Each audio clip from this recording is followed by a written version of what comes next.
एक बार की बात है, एक शहर में 3 दोस्त रहते थे, रमन, गीसा और राका। तीनों दोस्तों को कुछ कुछ विद्या का ज्ञान था, जिसके जरिए वो उस शहर में चोरी चिकारी और लूट खसोट करते थे।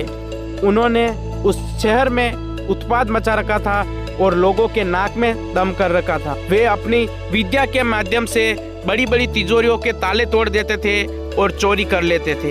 एक दिन की बात है, उन्होंने एक बहुत बड़े बैंक में चोरी की और वहां से करोड़ों का माल लेके भाग गए। जैसे ही पुलिस को पता चलती है ये बात, वो तीनों एक घने जंगल में भाग जाते हैं जहां पुलिस नहीं पहुंच पाती। जैसे ही वो जंगल में पहुंचते हैं, वो देखते हैं कि वहां पर बहुत सारी हड्डियां बिखरी पड़ी थी। उसमें से रमन बोलता है कि मुझे लगता है ये शहर की हड्डियां है और मैं अपनी विद्या के माध्यम से इन हड्डियों को इकट्ठा करके शहर का ढांचा बना सकता हूँ। ये बोलता ही उतनी ही देर में गीसा बोलता है कि अगर तुम अपनी विद्या के माध्यम से इसको शहर का ढांचा बना सकते हो, तो मैं अपनी विद्या के माध्यम से इस ढांचे को शेर की खाल में डाल सकता हूँ और हूबहू शेर बना सकता हूँ। रमन और गीसा ये बात कर ही रहे थे, तब अपने विद्या के घमंड में राका भी कूद पड़ता है और बोलता है कि अगर तुम दोनों अपनी विद्या के माध्यम से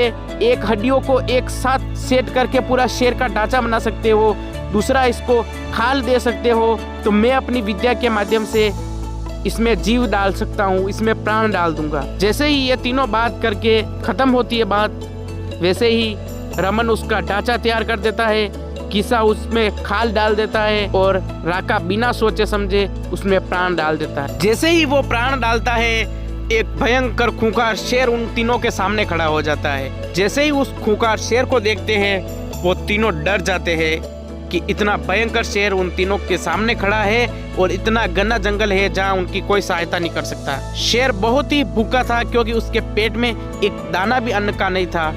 शेर उन तीनों के ऊपर टूट पड़ता है और उन तीनों को मार देता है। इस कहानी से हमें ये शिक्षा मिलती है दोस्तों कि अपने विद्या का कभी भी हमें दुरुपयोग नहीं करना चाहिए, हमेशा सदुपयोग करना चाहिए और गलत दिशा में तो बिल्कुल भी नहीं करना चाहिए। और विद्या का घमंड भी नहीं होना चाहिए, क्योंकि आधा अधूरा ज्ञान शिक्षा के लिए हो या करियर के लिए हो या अपने जीवन के लिए हो, हमेशा नुकसानदेह होता है। इसलिए हमेशा विद्या का सदुपयोग करें और विनम्र रहे। अगर वीडियो अच्छा लगा हो तो लाइक करें, शेयर करें और सब्सक्राइब करें। मिलते हैं एक अगले वीडियो में।